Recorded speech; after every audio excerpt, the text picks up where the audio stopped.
Good morning everyone. Welcome to Daily Current Affairs Analysis of Shankarai's Academy. Today we are going to discuss the current affairs of 7th of November 2025. Before going into the topic, do not forget to subscribe to this channel so you will be getting regular updates regarding current affairs relevant to UPSC. And also do not forget to like and comment if there is any doubts, and also share this video to your friends. What are the topics we are going to discuss today? The first topic we are going to discuss is about APEDA. We will see what is the organization and what that organization has done recently, that is exporting fortified rice and from Chhattisgarh. We will be seeing to which country they have exported and what is the reason. All those we will be discussing. Next is about COP30, a very important potential question for this year's examination because it is marking the 10th year completion of Paris Peace Agreement. So we will see what is that. Then we will be discuss a very important topic regarding polity, which is contempt of court, and we will see what constitutes to contempt of court and what are the consequences after contempt of court. Then we will discuss about national policy for rare diseases and fund, and this is a mains question. We will discuss what is a rare disease and what is a fund regarding to that, and what are the issues with respect to implementing this fund. And finally, we will go to the topics which focuses specifically on preliminary examination, and we will start the discussion.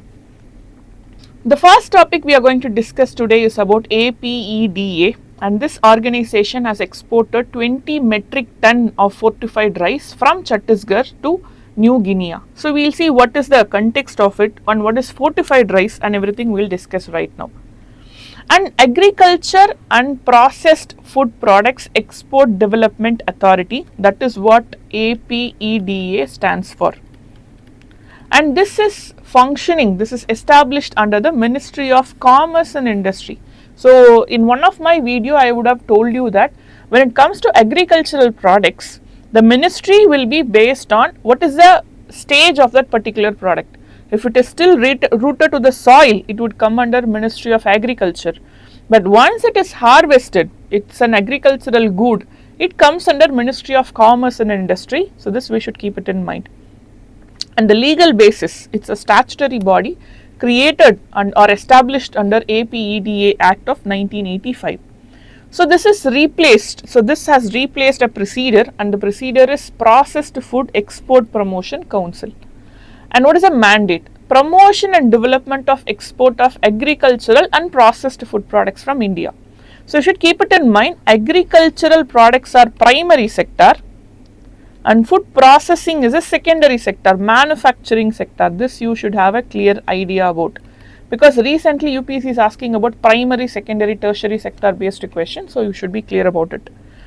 So what are the objectives? So first is promoting the exports. So export oriented promotions, production, development and scheduled products, and all these things are taken care by this particular organization. And register exporters and issues RCMCs. So the licenses, registrations related to exports. And then standards and quality, set export standards, inspect products, especially coming to meet and ensure compliances with ISO, HACCP and ISO norms, and also infrastructure development. So it supports creation of export infrastructure like pack houses, cold storage and processing unit. So when it comes to cold storage, I would like to remind you about Sampada Yojana, and this Sampada Yojana is specifically regarding cold storage facilities for the primary sector. And when it comes to fish based storages or aquaculture based storages, we call it as Matsya Sampada Yojana. So this is something you should keep it in mind. Next is market development. It promotes Indian products abroad through trade fairs, buyer seller meets and market research. And also packaging improvement, data and training, organic certification, because sometimes this organization acts as the secretariat for NPOP. So for organic export certification, this organization specifically is to certify organic production. So this organization, that is APEDA, acts as a secretariat for NPOP. So also import monitoring, not just for export but also import monitoring. Sugar imports monitoring will be taken care. So you can say India is the second largest producer of sugarcane and Brazil stands first. This is something you should keep it in mind. So in this case, sometimes India is in need of import of sugar even though we are the second largest producer of sugar in the world, and that time when we are importing sugar, what happens is that monitoring has to be done even for the imports. So now talking about fortified rice, because when we discussed about this particular topic, we did not say export of rice, we said that export of fortified rice. So what is basically fortification? Fortification is adding certain nutrients to a food product so that it will ensure nutritional security. That is a concept. So food security is a concept altogether where we speak about 3 A's of food. This we have discussed in one of the video. Accessibility, availability and affordability. These are the 3 A's of foods. Accessibility, availability and affordability. This you can see in 9th standard NCERT economics. There is a topic called as food security. In that topic they have spoken about what are the 3 A's of food security.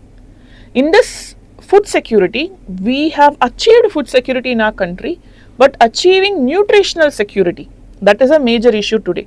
So a solution for the nutritional security would be fortified rice or fortified foods in general.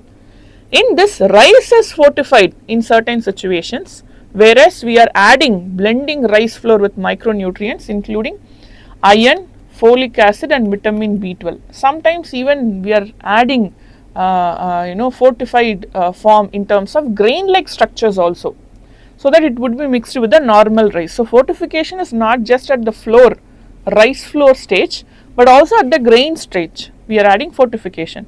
So what are the nutrients that are fortified would be the major question. We are adding iron, folic acid and vitamin B12. These are the 3 major fortification done today. So aims to improve the nutritional value of staple food and combat malnutrition and anemia. So one of the major issue of anemia, we have protein and iron deficient diet in general. So to manage this, we are fortifying iron, folic acid and vitamin B12. And what is the significance? It enhances India's reputation for nutrition oriented agricultural exports, and also highlights Chhattisgarh's growing role in global food chain supply, very important, particularly in nutrition and fortification. So it strengthens India's efforts towards global food and nutritional security, because see, exporting fortified foods, on one aspect we call it as trade alone, obviously it is going to increase the quality, and also when we are providing these exports at a very good price, very comfortable price for a country who are in need, who are economically weaker sometimes, who are facing some form of crisis, and this is also a form of soft diplomacy. We can talk about this as a point in soft diplomacy, because we are exporting rice, we are providing rice, sometimes we are supporting them. At this stage, it is not just about the trade, it's not just an economical concept, it's also an international relations concept that we should keep it in mind. So we'll discuss a prelims question. With reference to Agricultural and Processed Food Products Export Development Authority, consider the following statements. It's a statutory body under the Ministry of Agriculture and Farmers Welfare.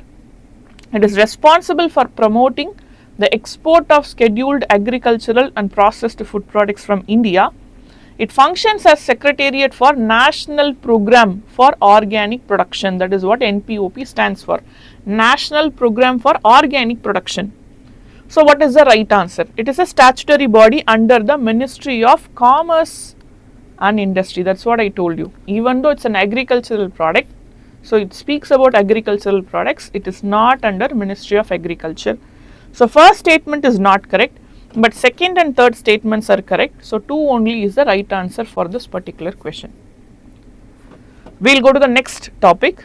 So the next topic is COP30. Envoy to represent India at COP30. Environment Minister Yadav to join later. So first representation envoy is going, and then a Minister of Environment will be joining. So where and when, very important topic, because COP30, 30th UN, see COP is a common term, this is something we should keep in mind. Conference of Party is a common term. So conference of parties are the members joining together for a conference where major decisions are taken. So COP30, and this COP is regarding UNFCCC, United Nations Framework Convention on Climate Change. So this is the 30th UN Climate Conference under UNFCCC, and this time this is taking place in Brazil, Belém, Brazil. So dates 10th to 21st November of 2025, and India's representation, India's ambassador to Brazil will represent India at the Leaders Summit, and this takes place from November 6 to 7. So what is India's expected focus at COP30? So developed countries. See, India is now following a soft diplomacy where we try to support global south, because when we talk about global south, it's a very broad concept, because global south are the countries which are mostly in the southern hemisphere, and on the other hand they are the ones who get first affected because of climate change. And most of the developing nations and least developed nations or low income countries are in this particular area. So this is about climate justice. So when we talk about global south, it's about climate justice. So one major concept is that the global north are the major causes of all the climate change issues going on today, but the consequences are faced by the global south. And also when you are looking at one more perspective, so what do we get as an outcome from this? Most of the critical minerals are concentrated in the countries from the global south. So by ensuring soft diplomacy, by going to the path of soft diplomacy, on one hand we are supporting the countries where we also come under this concept, we are supporting the countries of global south. On the other hand, we are expecting help from them too. It's a win-win situation. So now discussing about India's focus as a leader or as a supporter for the global south country, we are focusing on what developed countries should do, and we are saying that developed countries must fulfill past climate finance commitments, ensure predictable grant based funds for adaptation and loss and damage. This loss and damage fund is a very important concept that please go and revise it, because it has been in the recent current affairs.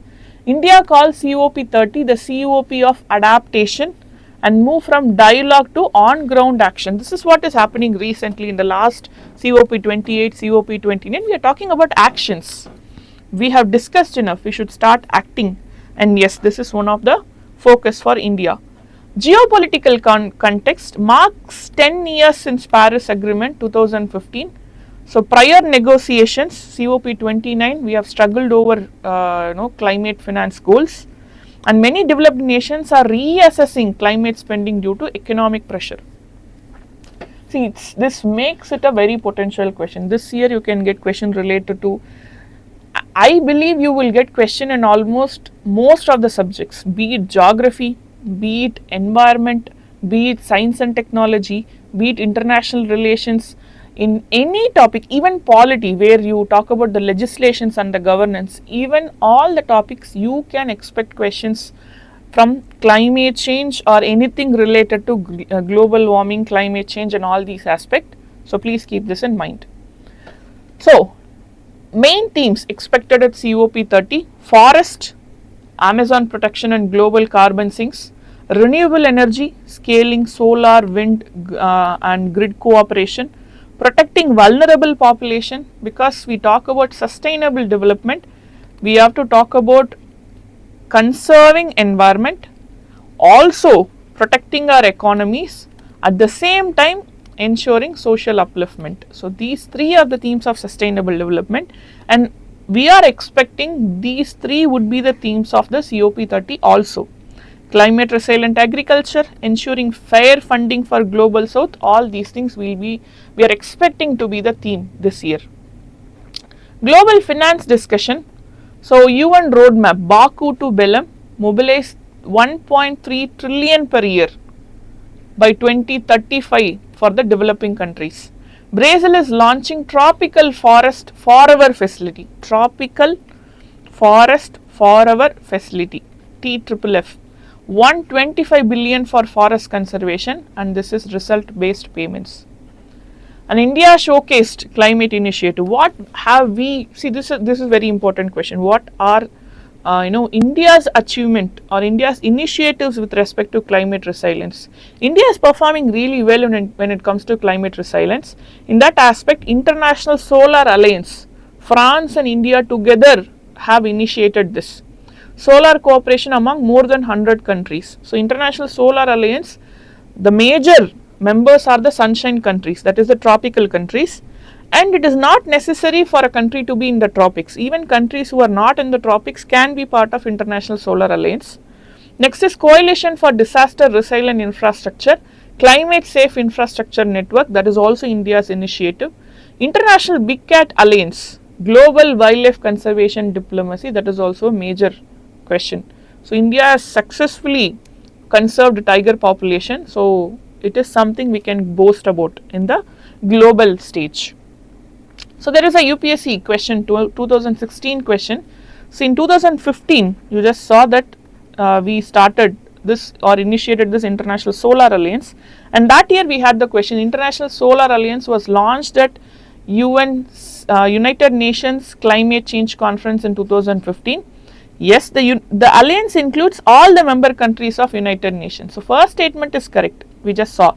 But I just told you it includes sunshine countries, and we are open to the other countries, but not necessarily all the members of United Nations. And so first statement is not correct. Sorry, first statement is correct. The second statement is not correct. So one only is the right answer. The next topic we are going to discuss is about contempt of court. So what constitutes contempt of court? Is contempt of court mentioned in the Constitution? All these we will discuss. So the term contempt of court appears in Article 19 Clause 2. This will be the question. Is it mentioned in the Constitution? Is it defined in the Constitution? So the two different terms, mentioned, defined. Mentioned in many places, mentioned can be present, cannot be present. But defined, this is something very, very important. So in terms of appearing, is it mentioned? Yes, it is mentioned in the Constitution, Article 19 Clause 2. And it is a ground for restricting the free speech, because Article 19, one of the important rights is right to freedom of speech and expression, and we do not have absolute rights. In that case, we have reasonable restrictions, and one of the reasonable restriction is the contempt of court.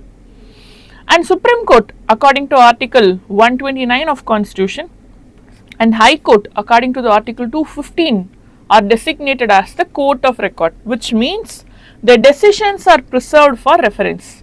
They have the inherent power to punish for contempt. So all these things are very important. So this is from the Constitution. The protection of certain rights regarding freedom of speech. All citizens shall have to freedom of speech and expression, and under this they have nothing in the subclause of A of clause 1 shall affect the operation of any existing law and prevent the state from making any law. So in this you can see here subclause in the interest of, and you have this concept of contempt in relation to contempt of court. So if someone's freedom of speech and expression is leading to contempt of court, then that freedom of speech and expression would be restricted. So Contempt of Courts Act of 1971, according to this there are civil and criminal contempt. So civil contempt, according to the Act section 2 of clause B, willful disobedience of any court order, judgment, direction, writ or undertaking will constitute to civil contempt. So willful disobedience of any court order or judgment or direction, writ or undertaking would constitute to civil disobedience. Criminal contempt section 2 clause C, publication or act that scandalizes or lowers the authority of any court, prejudices or interferes with judicial proceedings, and interferes with administration of justice in any manner. So this constitutes to criminal contempt. So civil contempt, not listening to or willful disobedience of any court's order, whereas criminal contempt is scandalizing or lowering the authority, prejudices or interferes with the judicial proceedings, interferes with the administration of justice in any manner, that constitutes to criminal contempt. So judicial interpretation. So there are 4 cases. Ashwini Kumar Ghosh versus Aurobindo Bose, 1952. Fair criticism is permitted. So fair criticism will not amount to contempt of court. Anil Ratan Sarkar versus Hirak Ghosh, 2002. Power to punish should be used with caution. So even though the court has contempt, power to punish contempt of court, it should be used with caution. Next is M.V. Jayarajan versus High Court of Kerala, 2015. Abusive public speech against a court order is held as criminal contempt. That's what we saw here. Scandalizes or lowers the authority of any court. And then Shanmugam versus Lakshmi Narayanan versus High Court of Madras, 2025. Purpose of contempt power is to protect the administration of justice, not to make the judiciary more powerful. So that is what is this judicial interpretation. 4 cases regarding contempt of court. So we will discuss a prelims question regarding this. With reference to contempt of court in India, consider the following statements. The Contempt of Courts Act of 1971 empowers only Supreme Court to initiate contempt proceedings suo motu on its own motion. Suo motu means, like, in general someone has to file a case and then the court will take the case and it will provide the justice. Suo motu is that the court itself can initiate a case without someone else from the public coming and filing it. So next is publication that tends to interfere with the administration of justice may constitute criminal contempt under the act. So answer is 2 only is the right answer, because it says that it empowers only the Supreme Court. High Court also has similar power. So 2 only is the right answer here. The next topic we are going to discuss is about national policy for rare diseases and fund. So before going into the topic, we should know what is rare disease. So rare disease definition, there are 2 definitions for India and the World Health Organization definition. So according to India, if there is a disease which is in which is present in 1% in 5,000 members or less than, so it is less than or equal to 1 in 5,000, then we constitute that, we call it as rare disease. But in the World Health Organization's definition, if that disease is present in less than or equal to 1 in 1,000 members, 1,000 population, then it is called as rare disease. So 5,000 is for India's definition and this is World Health Organization's definition. So what is this national policy for rare diseases and fund? So there is a fund, they have allocated this fund to help the treatment for rare diseases. Because why this has to be concentrated is that there are various aspects. One is rare diseases, as we say, are rare in nature. So the medical advancement regarding the treatment is very less. So whenever there is less advancement in treatment, the treatment becomes costly. So what happens when the treatment becomes costly? If there is a person who is rich and the person is having a disease, the person can afford treatment. But what about people who can't afford this treatment? What if this increases the inequality? So in that case, rare diseases, national policy for rare diseases and fund is a very important mains question. So national policy for rare diseases was coming into picture in 2021. So it is launched in 2021 by the Ministry of Health and Family Welfare and provides a national framework for addressing rare diseases in India. So it promotes R&D. So what is under this is they promote R&D, they reduce the treatment cost, strengthen the infrastructure, like we have to set up research centers, we have to set up treatment places, all these. Creates national registry. So we have a data for epidemiological data and policy support and raise awareness. So we have to know, basically we have to know the beneficiaries. So for this we have to collect the data. So beneficiaries, big data I am talking about. So National Fund for Rare Diseases, it provides financial assistance up to 50 lakh per patient for rare disease treatment. So almost 974 crore has been allotted for 2024 to 25 financial year and 25 to 26 financial year, because it aims to provide uninterrupted therapy and prevent lapse of allocated funds also. But implementation and administration, what is the scenario? We will see that. It is administered by the National Rare Disease Cell under the Ministry of Health and Family Welfare, and it is overseen by the National Rare Diseases Committee led by Director General ICMR. So ICMR stands for Indian Council for Medical Research, and it supports it is the support is delivered through 13 centers of excellence.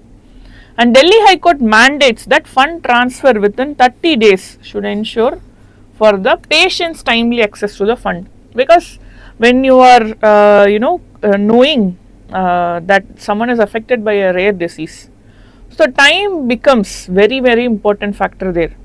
There are various aspects here why time is very important aspect there, because the severity or what kind of disorders that particular disease is giving rise to in a patient, all these things are questioning the quality of life. Since everybody has a right to quality life, not just life, right to life with dignity and personal liberty, then this rare disease is affecting that particular right. So in that case, the court, Delhi High Court, is mandating the fund transfer within 30 days to ensure the timely patient access. But there are certain challenges in the fund, like administrative delay, bureaucratic inertia and slow file clearances. When we study about democracy, so there is this lesson called as Outcomes of Democracy in 10th standard, and there will be one statement where in democracy what happens is that the quality decision making definitely is a positive outcome, but delays in decision making, because there are so many hands in terms of decision making, that will make it bit delayed. So yes, administrative delay is real picture. Judicial pendency, because cases stuck in Supreme Court through halting action, etc. Then lack of clear dispersal mechanism, it is not transparent, so that is a major issue. Coordination gaps, poor link between center, state and centers of excellence. Lots of leakage, like when we talk about dispersal mechanism, if it is not transparent, this leads to leakages. That is corruption. That is what I mean by leakages, corruption in name of bribery or in name of not utilizing it properly, all these. So financial ceiling issue, 50 lakh cap has not been officially removed. Sometimes 50 lakh is not enough, that is a major issue. Dependence on imported drugs. Imported drugs will make it more costlier. So when we are concentrating on reducing the cost of treatment, we should concentrate on domestic manufacturing of these drugs. Weak monitoring, because no unified database for patients or fund use. Policy vacuum, because ministries are hesitant to act without judicial clarity. That's a major issue. That's a very important issue here, because in this particular case you see Ministry of Health and Family Welfare, and just now we saw Delhi High Court. So both judiciary and the executive are involved. So now one has to act and wait based on the other's response. Ethical neglect. Delay undermines the right to life and health under Article 21. So what can be done? Operationalize the fund immediately. Release the 974 crore allocation to start treatment without waiting for the court's verdict. And set up a transparent dispersal mechanism. Very important. When transparency increases, all the questions will be answered. So clear rules, timelines, accountability for fund release, reducing the vagueness. So this is one of the major point, you can write it in many aspects. When it comes to legal aspects, certain terms, certain documents are very vague. So it gives a space for subjectivity of the interpreter. So that is a major issue. Strengthen center of excellence, provide adequate resources to AIIMS, IGICH and other centers for uninterrupted patient care. Promote indigenous drug manufacturing, that is what I told you, domestic. So when we are relying on import, there are two issues, one is the cost and the other one is time. So domestic production will lead to reducing the dependency on imports, create national patient registry, etc. So make in India, we can talk about production linked incentive to these drug manufacturers, pharmaceutical industries. So we look at a mains question regarding this. The delay in implementing national policy for rare diseases 2021 highlights the larger challenges of health governance and the right to health care in India. discuss the issues involved and suggest measures to ensure timely policy implementation and access to the treatment for rare diseases. Talk about what is rare diseases. Then list out a few examples. What is national policy for rare diseases? Then talk about what are the challenges in terms of health governance. Talk about the impacts of these challenges. Then talk about how it can be rectified, and finally conclusion. Do not forget to write and submit in the comment section. We'll give our evaluation to you.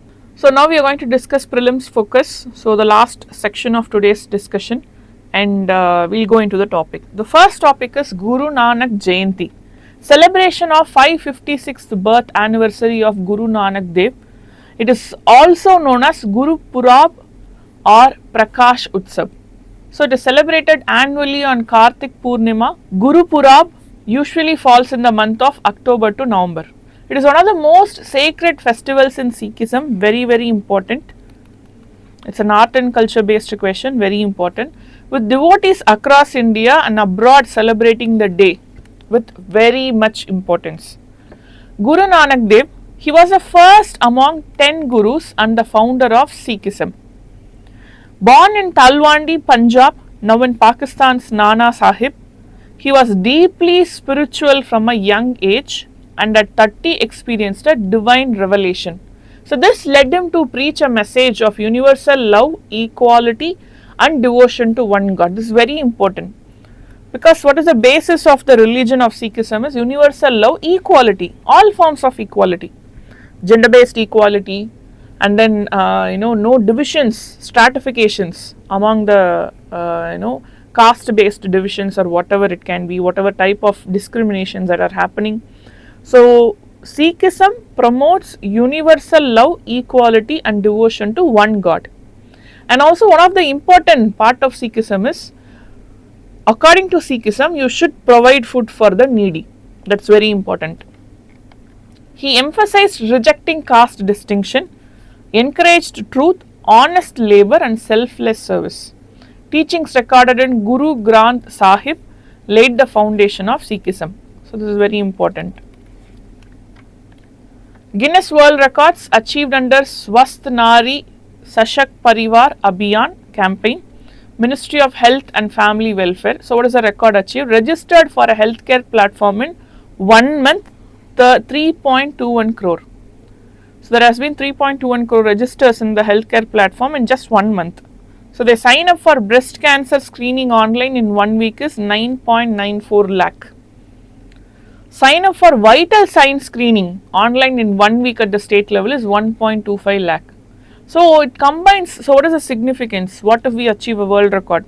So it is showcasing that the government systems, digital health innovation and community participations are coming hand in hand. So to build a healthy, women empowered family and Vikshit Bharat, this is very important, because breast cancer is the top reason for cancer among women. And you can see here for vital screening and for breast cancer screening, we have in 1 week 9.94 lakh registrations have come into picture. So this shows that our digitization in terms of health sectors is really doing well. So what is Swasth Nari Sashakt Parivar Abhiyan? It's a nationwide health initiative inaugurated by the Prime Minister of India. So who is the nodal ministry? Ministry of Health and Family Welfare, and this is in conjunction with Poshan Ma. So participated by more than 20 ministries. So this makes it a very important question. Key outcomes: 1.78 crore hypertension screenings, 1.73 crore diabetes screenings, 69.5 lakh oral cancer screening. This is very important because consumption of tobacco, this leads to many cases of oral cancer in our country, and screening for that. 62.6 antenatal care checkups and 1.43 crore vaccine doses and 1.51 crore anemia test. So this focuses to improve the health and nutrition of women, adolescent girl and children. This is very important. So we'll discuss a prelims question with reference to Swasth Nari Sashakt Parivar Abhiyan. Consider the following statement. The Abhiyan aims at early screening of non-communicable diseases among women of reproductive age to strengthen the family health outcomes. It is implemented exclusively by the Ministry of Women and Child Development without any collaboration from the health sector. First statement is right, but second statement is not correct, because we saw it is Ministry of Health and Family Welfare, and this is the primary ministry, and there are 20 ministries which has participated under that particular program. So the second statement is not correct and first statement is right. We have successfully completed our discussion. Do not forget to subscribe to the channel to get relevant UPSC current affairs. Thank you. Have a nice day.